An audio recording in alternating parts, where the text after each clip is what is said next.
Naquele tempo, aproximando-se Jesus de Jerusalém, ao ver a cidade, chorou sobre ela, dizendo: se ao menos neste dia que te é dado, tu conhecesses ainda aquele que te pode trazer a paz, agora, porém, isto está encoberto aos teus olhos.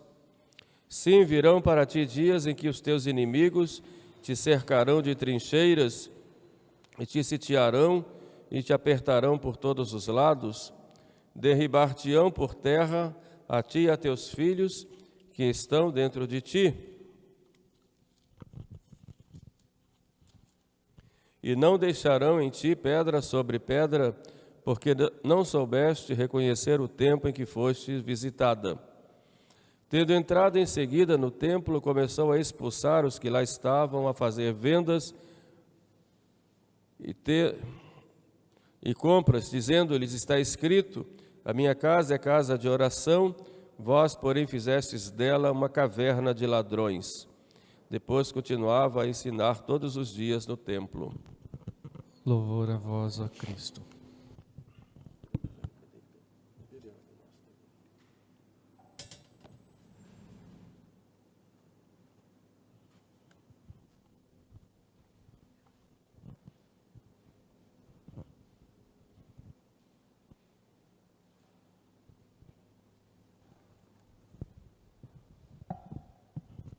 Muito bem, pode sentar. Temos a graça hoje da visita do seminarista Daniel. Está fazendo teologia, né? Em que ano? Terceiro ano de teologia. Seminarista aqui da Diocese de Barra do Piraí, Volta Redonda. Um dia especial, né? Dia de rezarmos pelas vocações sacerdotais, né? Incentivando aí, porque a messe é grande e os operários são poucos, né? Muito bem. Nesse nono domingo depois de Pentecostes, a igreja mostra um aspecto de Jesus que nos causa assim muita ternura, né? São Paulo disse que Jesus foi em tudo igual a nós, fez-se homem igual a nós, em tudo, menos no pecado, né? E hoje nós vemos Jesus chorar. Imagina o que é ver Jesus chorar. E no texto traduzido por São Jerônimo diz: Dominus flevit. É o termo diferente de quando ele vai ao túmulo de Lázaro, ele usa lacrimatos, ele derramou lágrimas. Aqui ele flevit, ele chora, mas é um choro assim de muita dor. E por que chorou Jesus, né? E por que chora Jesus? Será que ele tem motivos para chorar hoje também, diante do mundo, da igreja e diante de nós? Meditemos um pouquinho sobre esse texto e vejamos o que é que Deus, nosso Senhor, quer nos dizer nessa hora. A lágrima é sempre dita como o sangue da alma, mostra realmente aquela ternura e aquilo que tem de mais interior e que se expressa exteriormente. E por que Jesus chorou sobre Jerusalém? É preciso nós voltarmos um pouquinho no tempo e olharmos como estava Jerusalém naquela época e o que é que eles queriam de Jesus, ou o que eles queriam do Messias. Jerusalém, como todo Israel, estava dominada pelo povo romano. Era uma confusão muito grande que havia lá, exatamente porque havia vários grupos, alguns grupos políticos, outros grupos religiosos. Nos grupos políticos, nós tínhamos lá os zelotas, que era um grupo que era contra os romanos e queria fazer uma espécie de revolução, eram muito revoltados e faziam grupos mesmo para derrubar o poder romano, expulsar os romanos. Um outro grupo era o grupo dos sicários, tinha esse nome sicários, vem de sic, que significa punhal. Eles eram violentos e faziam essas sedições muitas vezes com violência e matavam mesmo. Alguns dizem que Judas Judas Iscariotes, tinha esse nome Iscariotes de sicário, teria sido um deles. Todos contra o poder romano. Havia também alguns que eram a favor, como, por exemplo, os publicanos, que ganhavam dinheiro com a cobrança dos impostos. Havia os herodianos, que faziam as articulações políticas entre Herodes e o poder romano, e algum poder temporal dos judeus. Todos esses grupos, uns eram a favor, outros contra Roma. Eles não admitiam, evidentemente, que o povo de Deus estivesse sujeito aos pagãos e tivesse que pagar aos pagãos um imposto. Por isso eles odiavam os publicanos. Havia também os poderes, vários grupos religiosos. O mais conhecido que nós vemos eram os fariseus. Os fariseus, eles faziam um grupo, tinham sido formados na época de Judas Macabeu, quando voltaram para a terra de Jerusalém, aliás, a terra da Palestina, e eles eram um grupo chamado de fariseus, que significa os puros ou os separados. Com o passar do tempo, eles foram se enrijecendo e foram ficando muito duros com as pessoas e queriam uma religião assim muito rigorosa, eram muito rigoristas, e uma religião muito de casca, muito de superfície, mais preocupados com a letra da lei do que com o espírito da lei. Eles perseguiram muito Jesus e ficavam tentando pegar Jesus nas palavras para poderem acusar Jesus de blasfêmia. Eram os fariseus.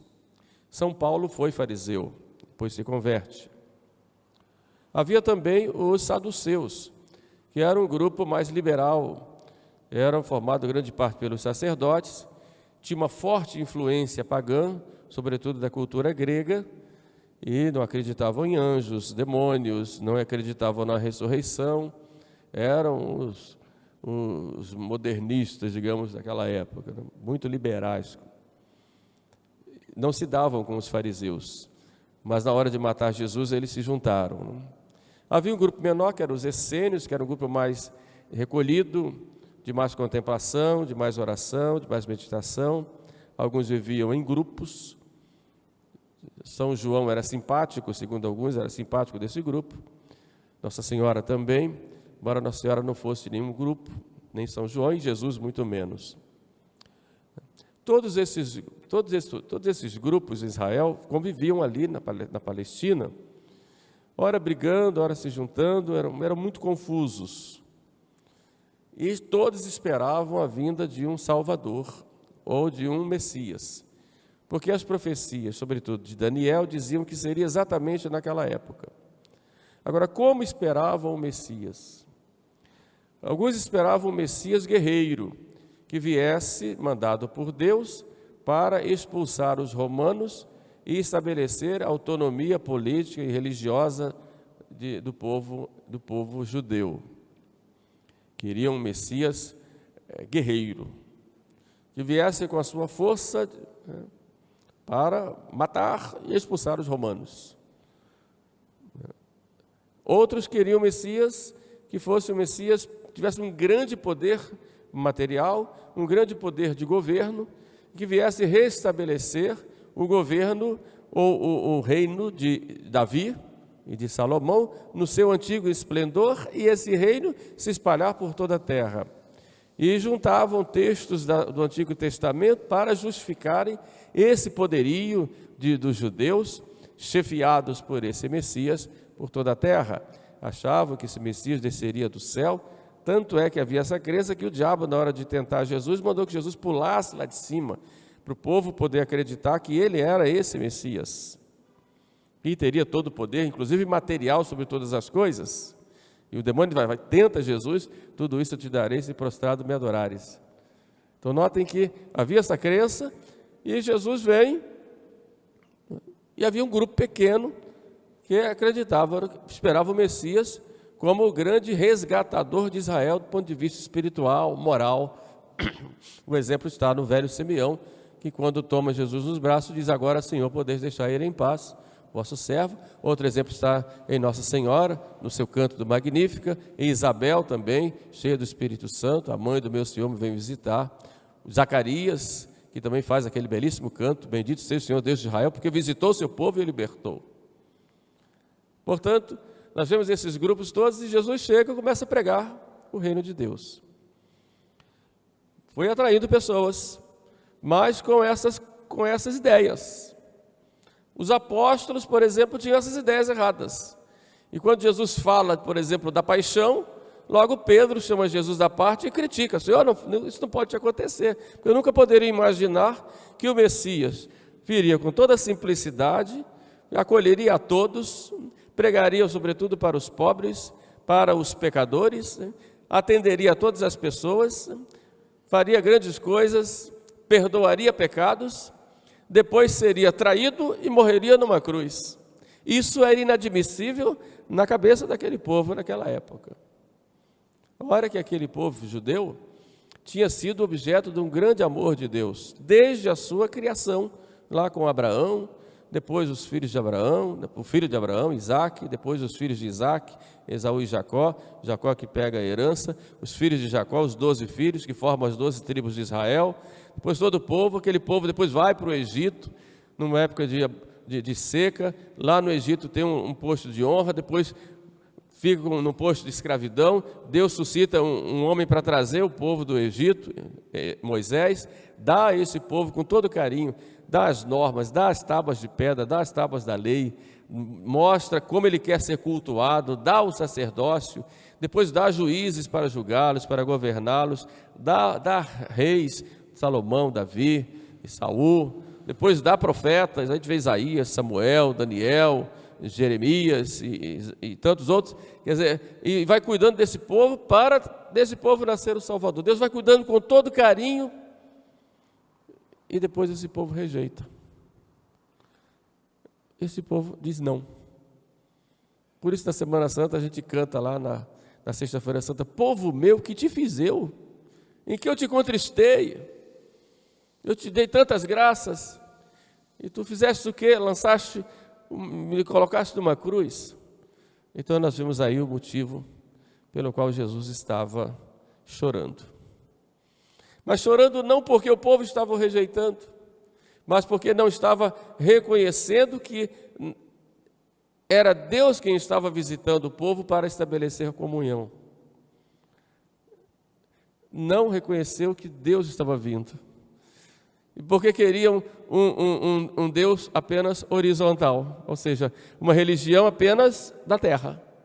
Então notem dessas características que eu dei para vocês, sobretudo do ponto de vista político e religioso, tirando um pouco os essênios, vocês vão ver que eles queriam uma religião horizontal, uma espécie de reino de Deus na terra, não um reino de Deus que começa aqui, que tem sua plenitude depois.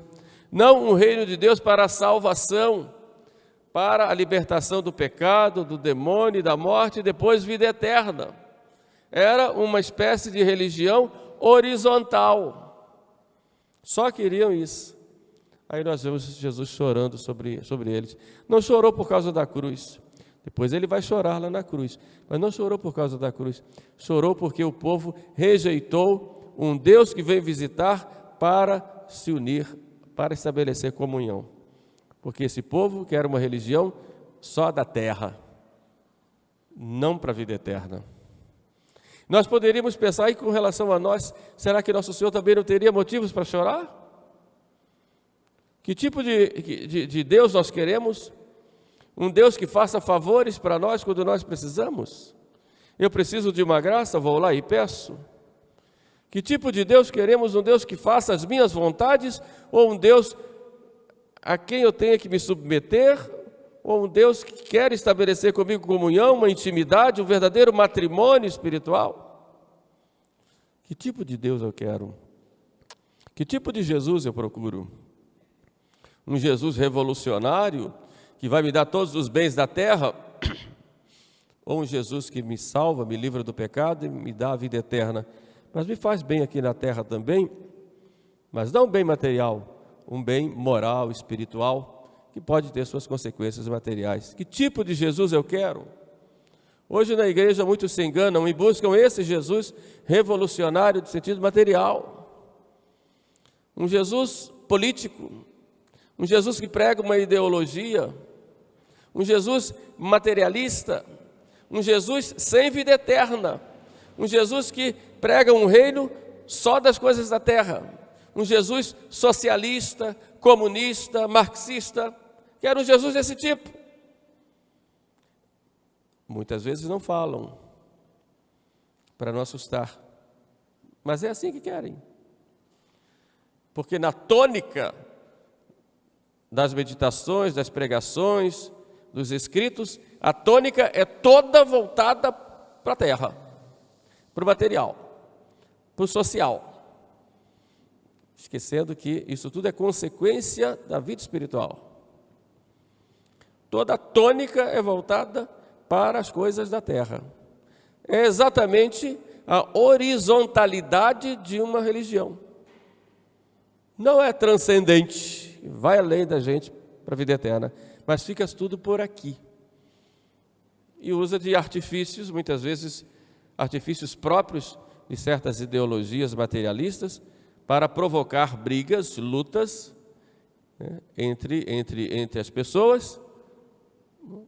E nessas lutas, que eles chamam de lutas de classes, né, antigamente era a luta do proletário contra o patrão. Só que isso não pegou, agora é a luta das minorias. Então tem uma teologia índia, então tem que ter uma teologia ecológica, uma teologia feminina, e por aí vai. Uma teologia da terra, substituindo aquele verdadeiro sentido do cristianismo, que é a salvação das almas.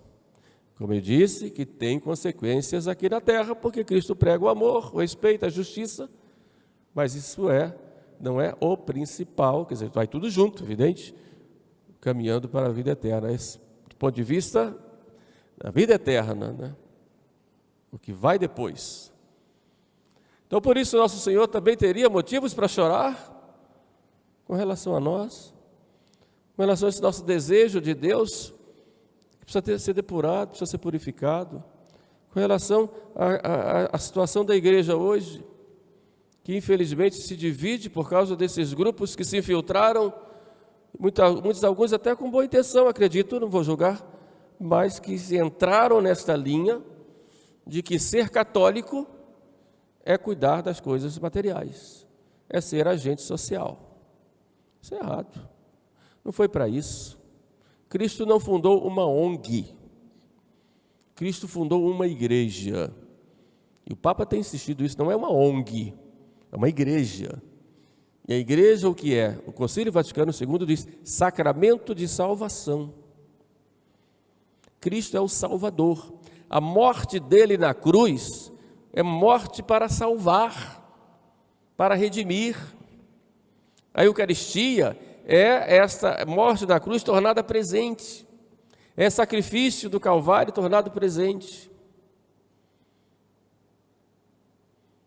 Os sacramentos todos nos levam exatamente para a salvação, não são símbolos culturais que apenas nos agradam na cabeça, no nosso jeito de ser. Não, eles realizam dentro de nós, na nossa alma, realizam aquilo que eles simbolizam, e eles dão a graça, são canais da graça.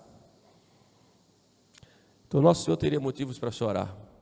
Chorar sobre o mundo, chorar sobre a igreja, sua esposa, chorar sobre cada um de nós. Mas vemos Jesus, depois, quando Jesus chora, Jesus faz uma profecia triste, dura, e diz para Jerusalém, né? Dias virão sobre ti, que os teus inimigos te cercarão de trincheiras. Ele fala isso ali pelo ano 30, 35, 36 por aí. O fato é que no ano 70, realmente vieram os romanos, esses grupos de que falei no início começaram a brigar, esses grupos políticos sobretudo, e começaram a se matar. Os romanos acharam, bom, agora chegou a hora de nós dominarmos, que esse povo é revoltado. Então, Vespasiano vem no norte, pega lá a Galileia, ali é fácil dominar, porque lá pega os saduceus, ligados aos gregos, depois pega na Samaria, era um povo assim meio híbrido, e quando chega na Judéia, encontra lá os judeus em Jerusalém, e era a festa da Páscoa, o povo começa a chegar, os soldados romanos deixam todo mundo entrar, quando todo mundo entra, fecha tudo, e eles cercam Jerusalém, e agora a hora da carnificina. Depois de bastante tempo, muito sofrimento do povo, sem ter o que comer, sem ter água, se matando uns aos outros, os soldados romanos entram e acabam com tudo, né? E o templo é incendiado, é interessante, incendiado por acidente de um soldado, né? Tito vai, que é o responsável pelas tropas religiosas romanas ali, tenta mandar apagar, não dá jeito, depois destroem tudo, né? E os judeus se acabam ali, muitos foram mortos, outros levados como escravos e tudo mais. Quer dizer, se realiza aí a profecia de Jesus, né? Não ficará pedra sobre pedra. E a gente olha aí que Deus é justo, né? Que Deus pune. E Ele pune quem Ele ama. Os judeus vão se converter no fim dos tempos. Deus pune quem Ele ama. O livro de Tobias diz isso, né? Deus pune e levanta, né? Humilha e levanta. Nós, muitas vezes, precisamos dessas humilhações, para nós enxergarmos que um dia nós vamos prestar contas a Deus de tudo que tivermos feito. Pouco se fala hoje do juízo, hein?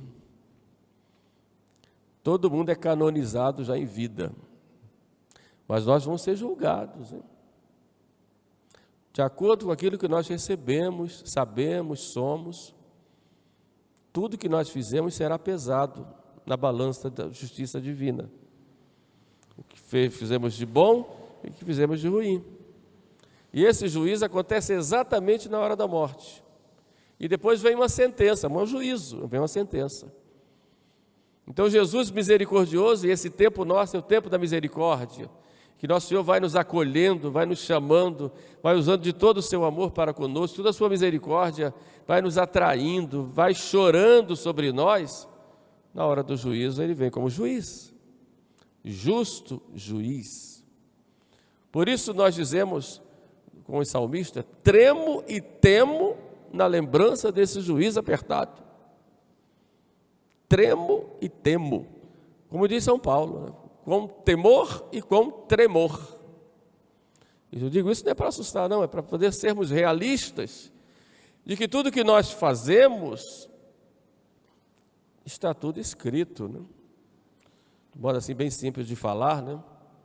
Tudo é apresentado. Agora, se você vai e se confessa, arrependido dos seus pecados, com propósito de emenda, tudo é apagado no confessionário, né? Tudo é apagado. Por isso o diabo tem ódio da fila de confissão. E tem ódio do confessionário e do padre que atende confissão, evidente. O sacerdote vai só quebrando corrente que liga a ele, né? Pois uma grande missão do sacerdote é quebrar essas correntes no confessionário, né? Porque nós vamos ser julgados e os pecados perdoados já não existem mais. Esse juízo que Deus fez com o povo hebreu, Deus é fiel nas suas promessas, evidentemente vão se converter, pelo menos grande parte no fim do mundo. Esse juízo vai ser feito conosco também. Sejamos, pois, fiéis. Procuremos ter uma vida santa, não? Procuramos deixar o pecado, não? Vamos ter cuidado, não? Muito cuidado, não? Para vivermos segundo a vontade de Deus. Não digo não só evitar o pecado, mas procurar viver, né, as virtudes. Assim nós agradamos a Deus nosso Senhor. Viver as virtudes é algo que pesa muitas vezes. Porque fazer o mal, nós temos aquela tendência de fazer o mal, aquilo vai rápido. Mas para fazer o bem, nós temos que fazer penitência. Nós temos que sofrer. Por isso nós vemos a terceira parte do Evangelho de hoje, Jesus entrando no templo e dando chicotadas lá, e expulsando os vendilhões do templo. Na verdade, o templo é cada um de nós. que nós, cada um de nós, dentro de nós deixamos esses vendilhões, esse espírito do mundo, essas paixões desordenadas, o demônio, nossa própria carne, enfim, tudo aquilo que foi ficando aqui dentro. E Jesus só expulsa quando nós fazemos penitência. A penitência são essas chicotadas. Por isso São Paulo dizia: castiga o meu corpo e o reduz à servidão, para que não aconteça que eu, tendo pregado aos outros, eu mesmo venha a ser reprovado. E a primeira penitência que nós devemos fazer, como diz irmã Lúcia de Fátima, é a própria penitência de deixar o pecado, que já nos faz sofrer. Depois a penitência própria do nosso estado de vida, ou seja, aqueles sacrifícios próprios da nossa vida diária, que nós não procuramos. Terceira penitência que nós procuramos, fazendo juntamente com a penitência as nossas mortificações. Só com todo esse movimento de sacrifícios, penitências, isto se chama ascese. Então, só com esta ascese é que nós podemos vencer e crescer no caminho da virtude, no caminho da graça. Porque a santidade, ela tem estágios. Dizer que a pessoa ver a caridade tem estágios. O primeiro estágio da caridade é o estado de graça. Mas eu preciso crescer, não só estar em estado de graça, não ter pecado mortal, ter a vida da graça em mim. Preciso ter as boas obras. Depois preciso mais que essas boas obras sejam imitação de Cristo. Aí eu cresço na caridade. É nisso que consiste verdadeiramente a santidade que nosso Senhor quer de nós. Então, esse zelo de Jesus pela casa do Pai é o zelo que Ele tem por cada um de nós. Um zelo tal que fez com que Ele morresse na cruz por nós. Se apenas um homem tivesse pecado, Jesus Cristo teria morrido por esse homem. Tal é o valor que tem uma alma. É tão grande o valor de uma alma que foi preciso um Deus se fazer homem, derramar seu sangue até a última gota, por causa da alma. É tão grande o valor de uma alma que o diabo não para, não dorme, dia e noite fazendo de tudo para fazer aquela alma ir para o inferno. Tal é o valor daquela alma. E nós não damos esse valor à nossa alma. Portanto, meus irmãos, olhando esse evangelho, das lágrimas de Jesus, o pranto de Jesus, procuremos olhar para nós e não ter a atitude que teve aquele povo, mas uma atitude de entrega, de se deixar conduzir mesmo por nosso Senhor, para fazer a sua vontade, apesar das nossas misérias, procurando nos arrepender dos nossos pecados, procurando ter uma vida santa, mesmo que caia, levante-se, e confie em Deus, confie na sua graça, confie na misericórdia de Deus e não desanime, mas nunca faça as pazes com o pecado.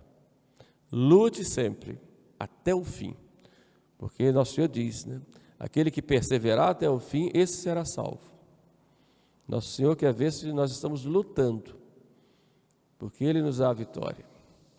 Pensamos, pois, a Santíssima Virgem Maria, nossa mãe, que tão carinhosamente em Fátima nos mostrou essa situação da humanidade hoje e na igreja, que ela nos ajude nesse caminho de luta e de santidade. Louvado seja nosso Senhor Jesus Cristo. Para sempre seja louvado.